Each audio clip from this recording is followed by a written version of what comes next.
많은 사람이 고민을 안고 살아가지요. 이 세상에 고민 없는 사람은 아마 아무도 없을 겁니다. 그런데 오늘 말씀을 기초해서 보면 이 복합적으로 보면 한 4가지 정도의 고민을 하고 있지 않냐 하는 겁니다. 그 중에 제일 첫 번째가 나 자신에 대한 고민이죠. 나는 왜 이럴까? 나는 왜 이렇지? 두 번째는 어쩌면 가족에 대한 고민일 겁니다. 남편이라든지 아내의 문제라든지. 그리고 세 번째는 자녀의 문제일 겁니다. 내 자녀가 앞으로 어떻게 될 것 같다. 내 자녀가 이렇게 되면 안 되는데.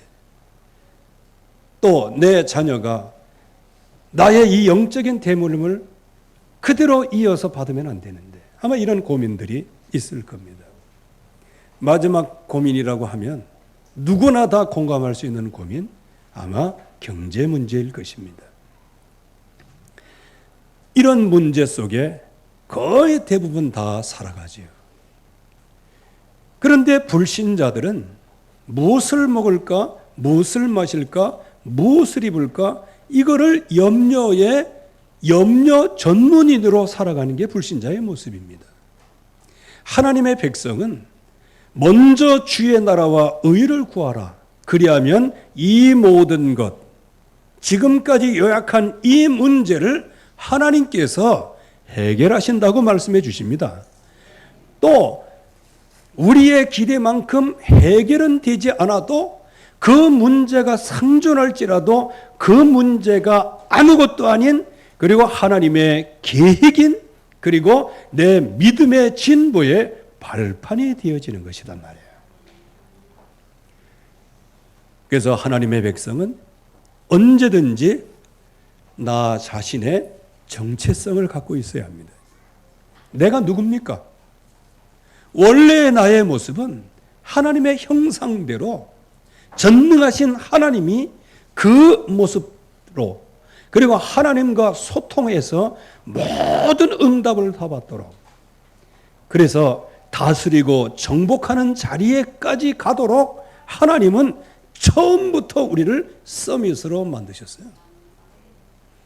그런데 이 나의 모습이 왜 이 개굴창에 빠졌고, 왜 나의 모습이 마약 중독으로 빠지고, 왜 그런 나의 모습이 왜 촛배위로 빠지고, 그런 모습이 왜 나 자신에 대하여 늘 탄식하는 인생으로 전락해버리고 말았을까? 행복하기를 원하는데 가정은 막 깨지고요. 하나님 앞에서 최고의 응답을 받기를 원하는데 자녀를 향하여 기대하는 기대값을 가지면 가질수록 실망이 더 큰 이유가 뭐냐는, 그거는 바로 그 중간에 뭔가 갭이 있기 때문입니다. 하나님은 원래 저와 여러분들을 그렇게 지으지 않으셨어요. 하나님의 복을 받는 존재로 하나님이 우리를 지으셨어요. 다만 하나님의 말씀을 따라가라는 거예요. 선악을 분별하지 말고 모든 것을 하나님의 말씀에 순종해서 나가라는 거예요. 여러분들, 그게 가장 큰 축복입니다. 그래서 우리를 그 영원한 창세기 3장의 저주에서 건져내기 위해서 말씀이신 하나님이 말씀으로 우리를 용서하실 수 없기 때문에 육신의 몸을 입고 마리아의 태를 빌려서 이 땅에 오신 거예요.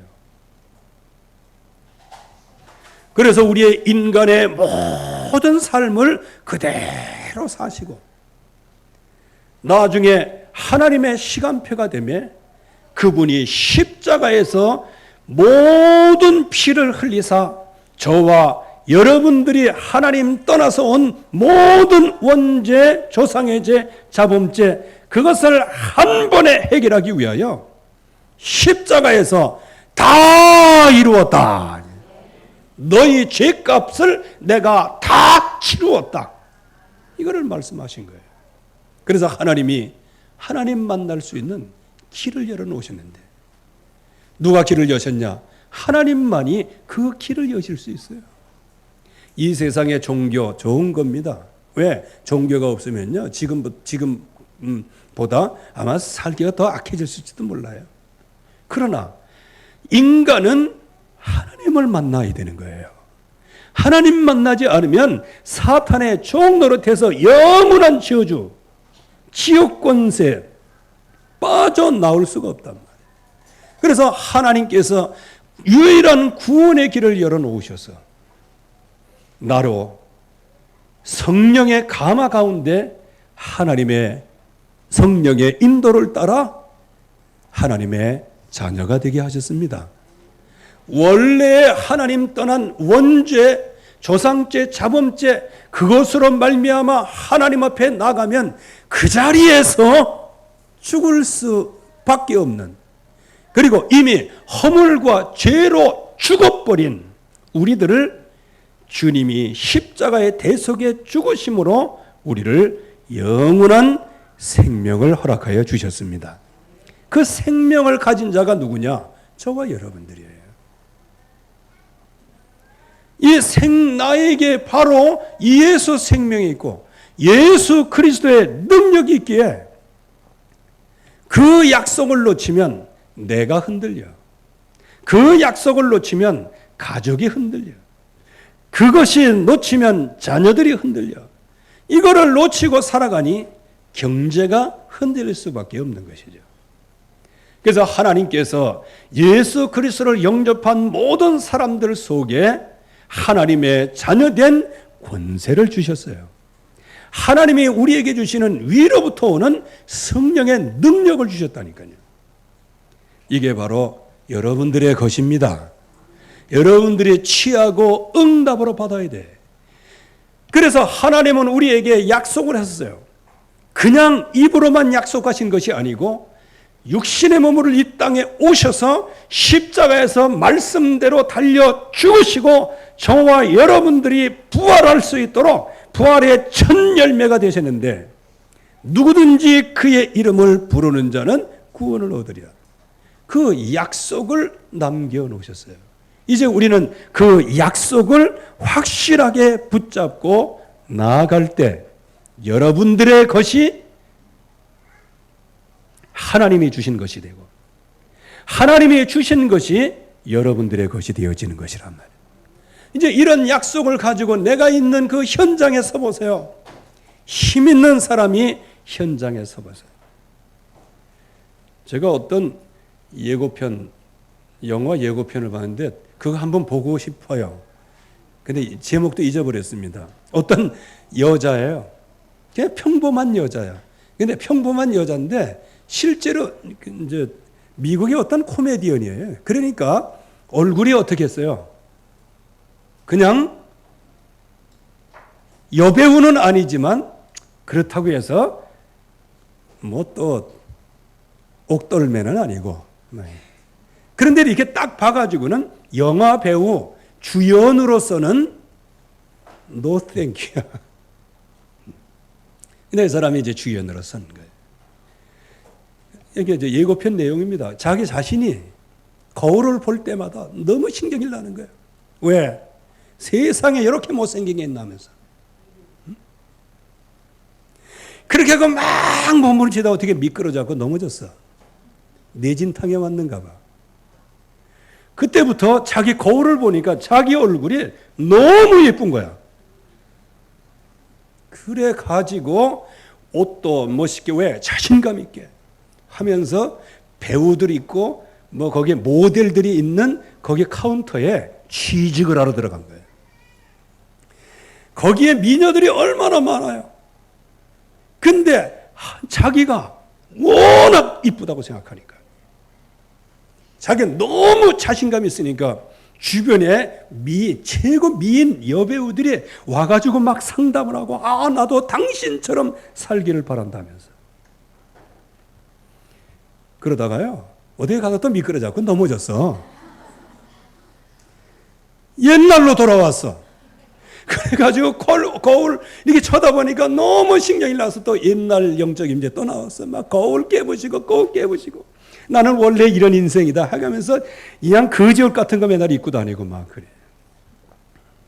그 결말은 모르겠어요. 왜? 예고편이니까. 근데 분명한 사실 하나는 있어요. 사람의 생각이 모든 것을 좌우한다는 거예요. 여러분들의 생각 속에 뭐가 들어있습니까? 하나님이 만드신 나, 하나님이 재창조하신 나, 하나님이 나에게 주신 그 현장, 여기에서 여러분들 정말로 새 힘을 얻을 때 여러분들의 생각이 바뀌고요. 여러분들의 심령이 바뀌고요. 마음이 바뀌고요. 현장에서 승리할 줄로 믿습니다. 이 세 가지를 놓치니까 결국은 나의 문제, 가족 문제, 자녀의 문제, 경제 문제 이것으로 계속해서 시달릴 수밖에 없단 말이에요. 그러면 이거를 놓치면 어떤 영적 상태에 들어갑니까?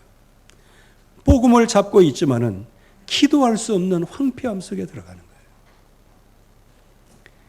그리고 현장에 살지만 기도할 수 없는 황폐함, 무능력 속에, 영적인 무지 속에 살아가니 결국은 세상에서 오는 많은 상처, 그것을 이겨낼 수 없기 때문에 계속 머릿속에 생각 속에 쌓이는 것은 무력감밖에는 쌓이는 게 없는 거예요. 그렇게 하다가 결국은 모든 것들이 전부 다 힘들어. 왜? 복음이 없으니까. 그래서 불신앙으로 말미암아 하나님이 주시는 다른 힘, 위로부터 오는 능력을 다 놓친단 말이에요. 그러니까 영적인 재앙이 올 수밖에 없는 겁니다. 오늘 한 여인은 남편의 죽음의 문제, 이 죽음의 재앙, 이걸 어떻게 할 수가 없어요. 거기다가 경제 문제 왔어요. 왜? 빚을 많이 줬어요. 미래 문제까지 왔습니다. 이제 자기와 두 아들을 이제 채무를 갚기 위하여 이제 그 집에 들어가서 노예 생활할 판이에요. 그러니까 미래에 암울한 미래가 지금 기다리고 있는 거란 말이에요. 이때 반드시 필요한 것이 오직 그리스도 복음으로 각인하고 오직 하나님에 따라 오직 성령의 충만함. 이 언약이 각인 뿌리 체질이 되어야 되는데 이 사실을 놓치니까 결국은 이 영적인 상태에서 빠져나올 수가 없는 거란 말이에요.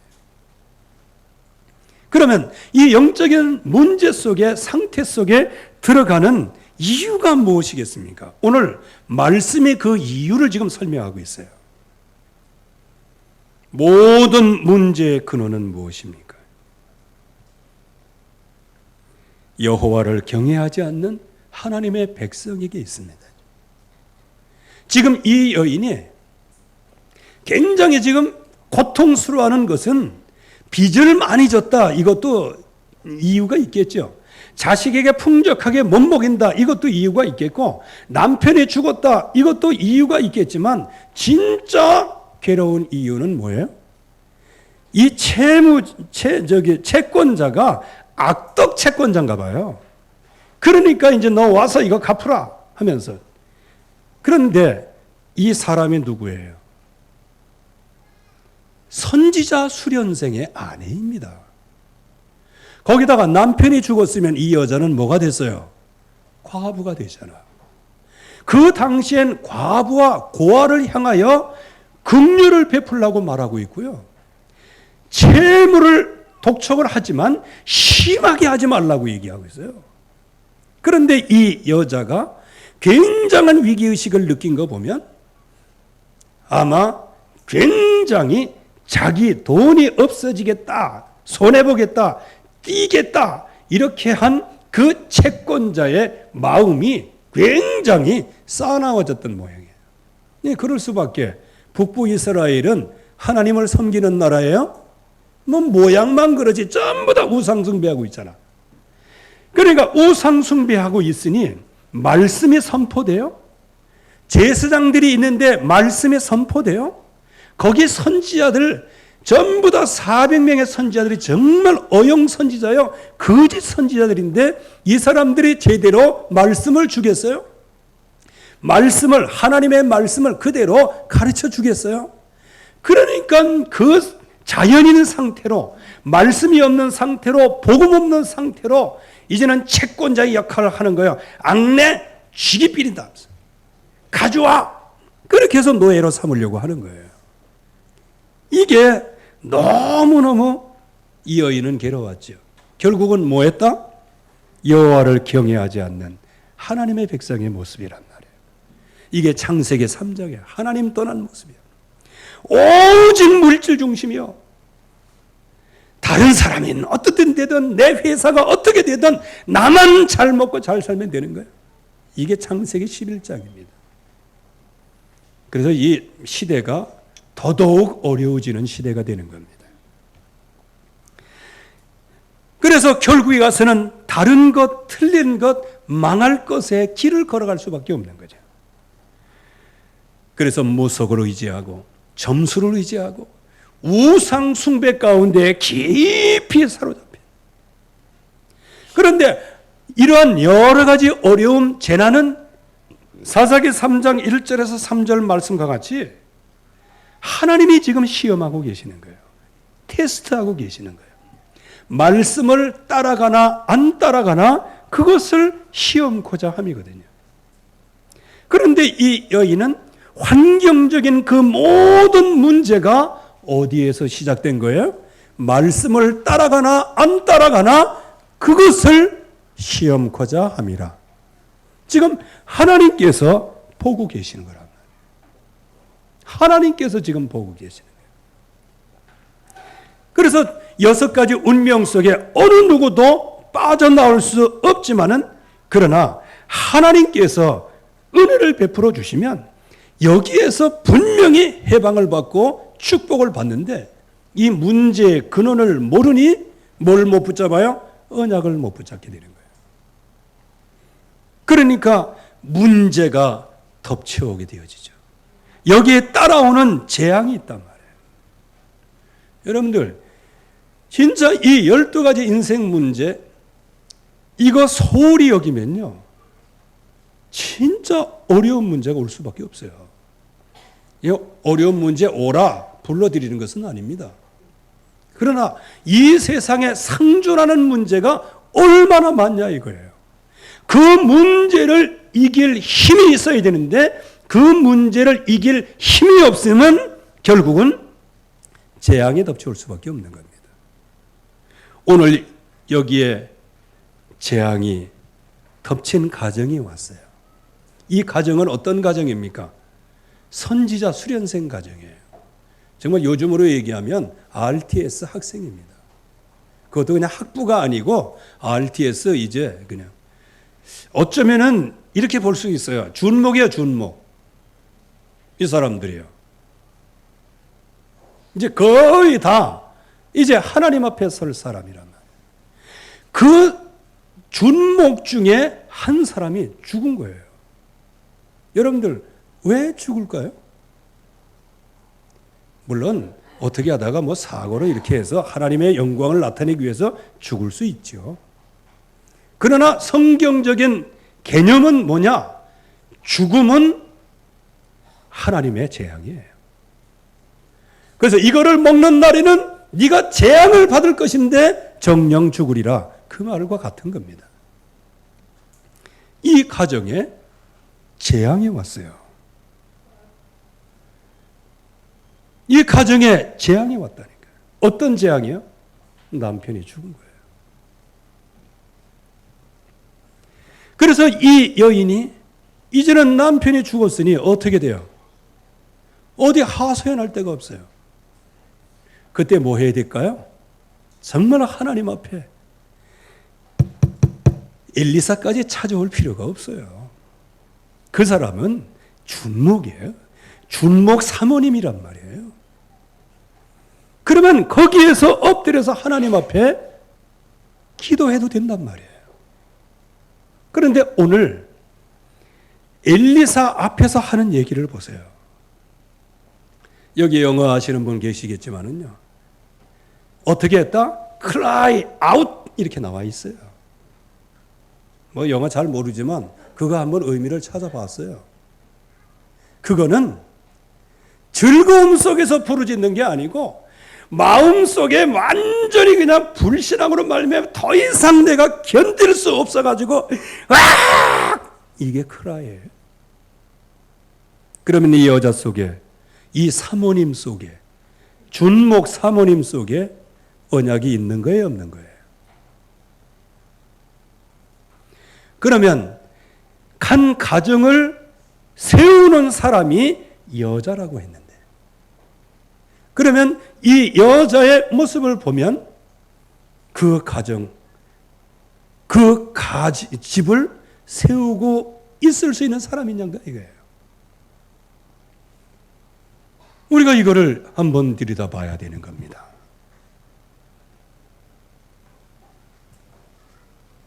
육신적으로는 굉장한 절박함이 있는데 영적인 절박함은 없는 거예요.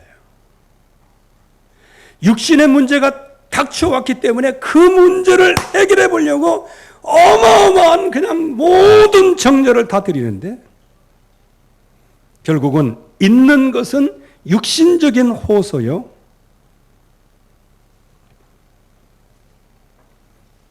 없는 것은 영적인 능력이란 말이에요. 이때 이제 문제가 커지는 거예요. 그러니까 엘리사 앞에 와서 부르짖는 거예요. 뭐라고 부르짖습니까? 경제 문제가 왔어요.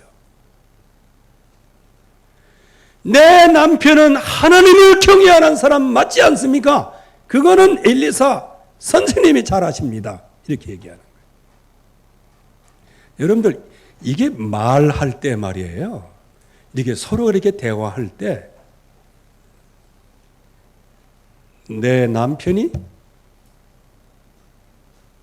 여호와 잘 경외하는 것을 선생님이 아시지 않습니까? 여러분들 이 대화 속에 뭐가 들어있을까요? 만약에 여러분들에게 문제가 많이 왔는데 여러분들이 저한테 찾아와 가지고 내가 하나님을 경외하는 거 목사님이 아시지 않습니까? 그 말에는 뭐가 들어있어요? 긍정적인 게 들어있어요? 부정적인 게 들어있어요? 부정적인 게 들어있단 말이에요. 그러니까 당신의 제자로 삼았으니까 당신이 책임져야 되지 않는지 이런 얘기예요. 거기에 뭐가 없어요? 언약이 없는 거예요. 말씀이 없는 거예요. 그래서 우리가 이 12가지 인생 문제의 근원이 얼마나 우리를 심각하게 파고 들어오는지 그거를 우리가 한번 말씀을 통해서 우리가 봐야 돼요. 여기에 제일 두려운 게 뭐냐? 이 악덕업자를 만난 거예요. 악덕업자가 아닌지도 몰라요. 그냥 얘기하니까. 왜? 법대로 얘기하니까. 이 채권자의 강력한 권리 행사, 이것 때문에 나는 죽겠다 이거예요. 그러면 우리 자식의 미래는 어떻게 되겠냐? 가뜩이나 남편 없어갖고 내가 이렇게 그냥 혼자 된 삶으로 이렇게 살아가야 되는데 이거 어떻게 되겠냐? 이렇게 얘기할 때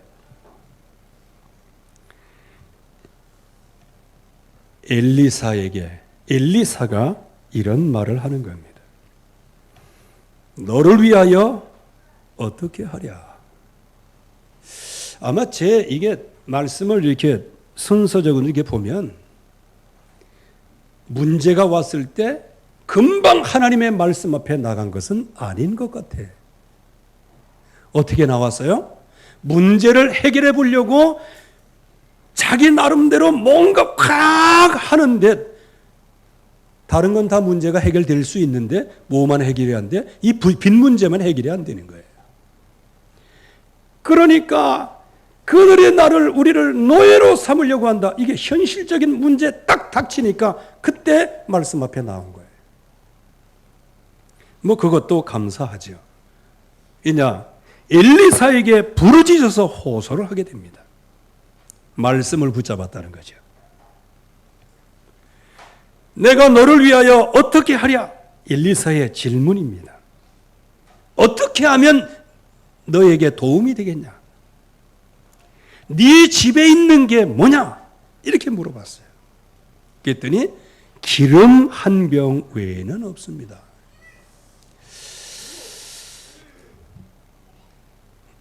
글쎄 이거 그 당시로 돌아가 봐야 되지만은요. 기름 한 병 그거 하나밖에 없어. 하나. 그러니까 빈 병도 없어. 그거 하나야. 여러분들 기름병은 여러 개 있습니다. 기름병은 여러 개가 있는데 이제 기름 든 병 외에는 없어. 병이. 틀림없이 그 병이 있었다면 그 빈 병이 몇 개 있어야 마땅한 겁니다. 그런데 너무 힘들어서 엿바꿔 먹었는지 난 건 잘 모르겠는데 빈 병이 없어요. 한마디로 얘기하면 경제 관리가 안 돼 있었어요. 기름 한 병, 이게 현실이에요. 집안에 무엇이 남아있느냐, 이거를 물어본 거예요. 그때 기름 한 병 남아있습니다. 이때 엘리사가 메시지를 주죠. 어떻게 줍니까?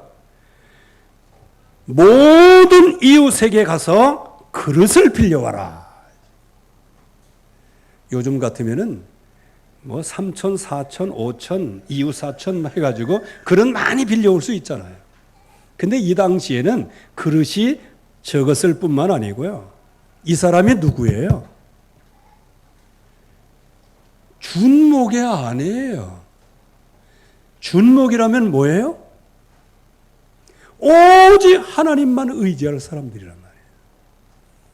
그런데 그 영적인 자존심을 가지고 오직 하나님께로부터 오는 그 엄청난 축복을 누려야 할 사람이 모든 이웃에게 가서 그릇을 빌려온다? 이거는 굉장히 어려운 일입니다. 안 그렇습니까? 저도 전도사 시절에 개척기회 할 때 참 어려웠어요. 속으로 굴도 같은 생각이 들었어요. 왜? 우리 집안은 없으니까 쭉 쳐다보면서 속으로 좀 거기 좀 없나? 이런 생각이. 그러나 입으로 말한 적은 한 번도 없어요. 왜냐? 자존심 때문에. 내가 굶어 죽으면 죽었지. 내가 어디 돈 꾸러 가. 이게 자존심이란 말이에요. 그런데 여기 말씀은 어떻게 해요? 모든 이웃에게 그릇을 빌려라. 무엇입니까? 가난의 증인으로 살아는 얘기입니까? 나는 이렇게 가난한데 빈 그릇 좀 빌려주시오. 이렇게 하라는 얘기입니까? 여기서 한마디로 얘기하면 네 자신을 내려놔라. 그 뜻이에요. 네 가지고 있는 것, 지금까지 붙잡고 있던 것 전부 다 자기의 모든 자존심 전부 다 내려놓고 하나님이 만드신 너를 찾아라. 이제 이 얘기입니다, 지금. 그리고 되도록 어떻게 빌려라? 많이 빌려라. 오늘 말씀에는 그릇을 빌리라.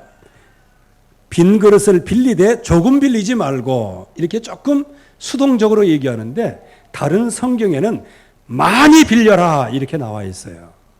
이게 다 그 얘기가 그 얘기입니다. 많이 빌리라는 거예요. 많이 빌리려고 하면 어떻게 될까요? 많이 빌리려고 하면 통사정을 해야 되는 거예요. 무슨 사정? 준목 사모로서의 사정. 그거 전부 다 내려놓으라는 거예요.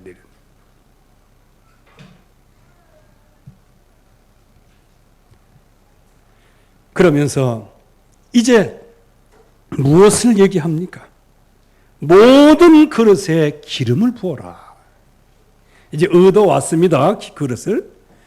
정말 여러분들 생각해 보세요. 그 얼마나 자존심 상해. 그 전부 다 내려놓는 거예요. 뭐만 붙잡으려고 그릇을 빌려오라. 그거는 뭐냐? 요즘으로 얘기하면 거지처럼 가가지고 그릇 빌려오라 그 말이 되네. 가장 낮은 데로 들어가라는 거예요. 그릇 빌리는 것 때문에 그거 아니잖아요. 엘리사가 말씀한 말씀을 붙잡기 위해서는 모든 걸 내려놓으라는 겁니다.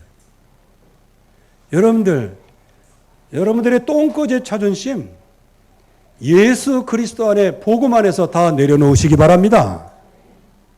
만약에 그때 에이씨 내 자존심 상한다면서 그냥 그러면 어떻게 됐을까요? 기름 한 병 그걸로 이제 채무 갚지도 못하고 그냥 노예 생활을 해야 되는 거예요. 복음 외에는 다 내려놨어요. 하나님의 말씀 외에는 다 내려놨어요. 그래서 그 모든 그릇에 기름을 부어라. 이렇게 이제 엘리사가 얘기를 하죠.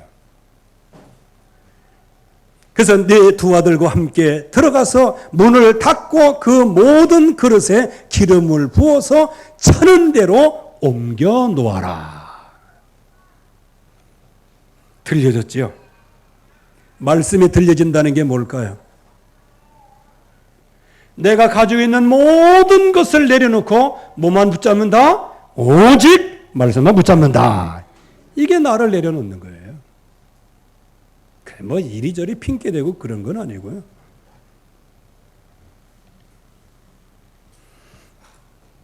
그래서 그 말씀 그대로 여인이 아들과 함께 방에 문을 딱 닫고 거기에서 남아있는 한 그릇 한 병 그것을 그릇마다 다 붓는 거예요. 참 희한하지요. 이거 뭐 알라딘의 요술 램프도 아니고 말이에요. 기름 한 병에서 어쩌면은 그릇을 수십 개 빌려왔으면 수십 개가 다 가득 찬 거예요. 다 부었어요. 그리고 엄마가 가만히 이렇게 보니까 야 이제 그릇 없냐? 이렇게 얘기할 때 아들이 그릇 없어요. 그러니까 희한하지요. 그 기름병이 그쳐버렸어요. 무엇입니까? 하나님은 그 그릇을 따라 축복하시고 그 그릇을 따라 충만하게 부어주시는 겁니다. 그래서 언제든지 믿어지는 말씀이라는 게 뭘까요? 하나님이 주시는 약속을 붙잡는 거예요. 그 약속을 붙잡고 순종하는 거예요. 부으라. 그리고 부었더니 그릇에 찬지라 기름이 그쳐졌다. 이게 뭡니까? 가지고 있는 모든 그릇에 충만하게 채워지는 거예요. 그래서 이 엄청난 사건을 경험한 이 여인이 이제 엘리사를 찾아가서 얘기를 하는 겁니다. 이제 보고를 하는 거예요. 그랬더니 여기에 아주 중요한 메시지가 나오더라. 이 여인의 경제관을 지적하는 얘기가 되겠고요. 아주 중요한 것을 얘기해요. 이 기름을 팔아라 그랬어요. 팔아라. 그거 집에다 꿍쳐놓고 채무자하고 싸우지 말고 팔아라. 자, 팔면은 뭐가 될까요? 벼랑간에 지금 노예로 잡혀가려고 했던 사람들, 그 사람이 지금 기름을 가져와서 막 판단 말이에요. 그러면 무슨 증인이 되어지는 거예요? 하나님의 능력의 증인이 되어지는 거예요. 그래서 팔아라. 팔면 어떻게 돼요? 요즘처럼 그냥 문자 보내고 카톡 보내서 1:1로 파나? 그거 아니에요. 시장에 갖다 놓고 기름을 그냥 쫙 나누고 파는 거예요. 하나님이 이러한 증거를 여러분들에게 주시기를 바랍니다. 그리고 시급히 할 게 있다. 빚 먼저 갚아라. 빚을 먼저 갚아라. 왜? 이게 일상적인 얘기지만 이 여인에게는 뭔가 다가오는 게 있었을 거예요. 왜냐? 워낙 준목 생활이 가난하고 신학생 생활이 가난하고 그러기 때문에 진짜 어렵지요. 진짜 어렵지만은 빚을 내는 것, 이것은 경계를 해야 되는 겁니다. 왜? 하나님은 주의 종을 배고파 꼴아 죽으려고 하면요, 하나님이 까마귀를 통해서도 공급해 주시는 거예요. 하나님의 백성은 하나님이 주신 것을 먹어야 되는 거예요. 여러분들은 하나님이 주신 것 먹으시기 바랍니다. 하나님이 주신 거 그거 못 참겠다 해가지고 막 여기저기 막 돈 빌려가지고 나중에 어떻게 돼요? 자기뿐만 아니고 자식까지 완전히 노예가 될 뻔하잖아요. 그러니까 여기에 시급히 할 것을 가르쳐 주시오. 우선적으로 뭐 해라? 빚을 갚으라. 그래서 두 아들이 종으로 끌려가지 않게 만들어라. 여러분들, 여기서 만약에 이 여자가 이제 엄청난 벼랑 안에 이제 재벌이 된 거 아니에요? 그죠? 많이 이만큼 들어와 있어요. 이걸 가지고 뚱쳐놓고 뭔가 하려고 했어 봐요. 이게 이제 뭔가 전부 다 흐트러지는 겁니다. 말씀의 인도를 받아야 되는 거예요. 기름을 파는. 그러면서 제일 먼저 뭐냐? 빚을 갚아서 네 자신이 돈의 노예가 되지 마라. 이걸 지금 말씀하시는 거예요. 그러면서 남은 것으로 생활을 해라. 이 말씀 안에 뭐가 들어있을까요? 있는 것으로 만족하며 살아라. 하나님이 주신 것을 응답으로 받으며 만족하게 살아가라는 겁니다. 결론의 말씀을 드리면 오늘 이 말씀 속에서 보면 그냥 크게 한 여인이 굉장히 어려웠었는데, 그래서 채무 때문에 노예로 아들과 자기도 팔려갈 그런 위기일발 순간에 엘리사 찾아와서 호소했더니 집안에 있는 남은 병, 그 병, 그런 많이 빌려와서 거기다 다 채웠더니 빚도 다 갚고 자식들과 먹고 살 만큼 축복받았더라. 이제 이 얘기인데, 여러분들 정말 이런 축복 받기를 원하십니까? 나는 이 말씀을 읽으면서요, 주여, 우리 성도들은 이 여인의 축복, 이런 축복은 받지 않게 하옵소서. 그래서 이게 아멘 안 하는 거 보니까 이게 오늘 말씀이 잘 전달되나 안 되나 잘 모르겠습니다. 다 재앙받고 쫄딱 망해서 그때 언약 딱 붙잡았더니 먹고 살 만큼. 근데 이미 가장 중요한 가정의 기둥은 이미 잘려진 상태예요. 우리는 이 저주의 권세를 꺾어야 되는 겁니다. 자, 그렇다면 여기에 죽은 수련생, 그러니까 쉽게 얘기하면 이제 전도사는 아니에요. 여기 있는 사람. 준목이 가장 편한 그건데, 여기에 이 준목은 죽었어요. 근데 이 선지자는 그 죽은 자의 가정을 살립니다. 그러면 똑같이 하나님 앞에 부름받은 사람이, 한 사람은 재앙을 넘어서지 못하고 한 사람은 재앙만인 가정을 살렸단 말이에요. 여러분들은 어떤 응답을 받기를 원합니까? 재난 중에서 모든 빚을 다 갚고, 아이고 남아있는 요거 갖고 좀 밥 먹고 살자, 이런 축복 받기를 원하십니까?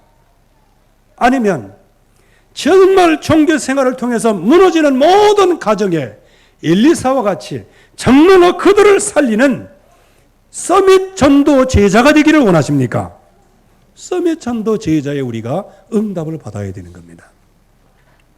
그러려고 우리의 인생이 치유되는 것이죠. 어떤 인생이 치유된 인생일까요? 항상 복음을 붙잡되 비밀 결사대로 응답을 받는 겁니다. 하나님이 주시는 약속. 드러나진 않지만 그러나 그 비밀 결사들에서의 그 마음속에 엄청난 복음의 확신과 능력과 결단과 그러나 드러내질 않는 거예요. 그래서 복음의 내재성을 얘기하는 것이란 말이에요. 그러면서 그런 응답을 받는 것이 그게 인생 치유란 말이에요. 그래서 하나님의 영광을 위하여 이제는 홀리 메이슨의 응답을 받게 하옵소서. 여러분들 비밀 결사대로 응답을 받아야지. 병 많이 빌려다가 이렇게 하고 이걸 갖다가 밖에 나가가지고 기름 사세요, 콜라, 바겐세일 이렇게 돈 남는 거 가지고 아이고, 당신이 말이지 나에게 뭐 노예로 잡아가 여기 있어, 돈 이게 집어던지고 이런다. 돌아서면서 에이고 시원하다. 아이고 나쁜 놈 같으니라고. 아이 글쎄 그래도 그렇지. 그래 우리 애들을 노예로 삼으려고 해. 아마 이렇게 분노 가지고 돌아왔을지도 몰라요. 저와 여러분들은 진짜 홀리 메이슨의 응답을 받으시기 바랍니다. 그러면서 후대를 살리되 복음으로 후대를 살리고 우리의 후손들이 정말로 복음으로 영적인 서밋으로 설 때까지 우리가 그들을 놓고 기도할 때 모든 재앙은 꺾어질 줄로 믿습니다. 모든 사단의 권세는 꺾어질 줄로 믿습니다. 가정에 들여오는 모든 죽음의 재앙은 꺾어지게 되는 거예요.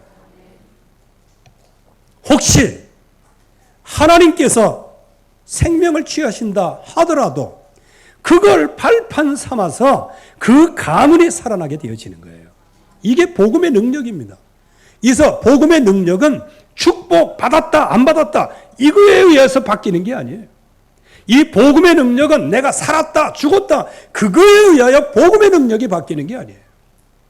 그래서 저와 여러분들은 더 큰 응답을 받으시면서요, 더 큰 인생 치유, 그래서 비밀 결사대로 응답을 받으면서 그리고 홀리메이슨으로 응답을 받으면서